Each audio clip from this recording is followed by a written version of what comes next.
दिल्लीतील लाल किल्ला मेट्रो स्टेशन समोर कारमध्ये स्फोट, 9 जणांचा मृत्यू तर 20हून अधिक जखमी, एक संशयित ताब्यात, NIA कडून तपास सुरू.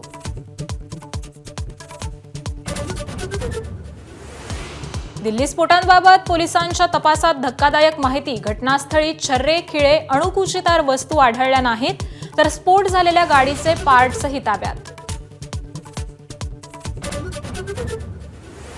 पंतप्रधान नरेंद्र मोदी आजपासून 2 दिवसांच्या भूतान दौऱ्यावर. स्फोटानंतरही मोदींकडून नियोजित दौरा कायम. राज्याच्या 70व्या वाढदिवसासाठी मोदी भूतानला.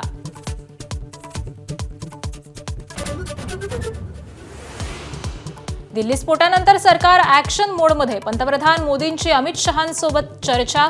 शहांनी घटनास्थळाची पाहणी केली, तर गृह मंत्रालयात उच्चस्तरीय बैठक. स्फोटासाठी वापरलेल्या I-20 कारचा मार्ग उघड. दिल्ली, हरियाणा, बदरपूर सीमेवरून कारची दिल्लीत एंट्री. कारमध्ये बसलेल्या संशयिताचा फोटो यंत्रणांच्या हाती.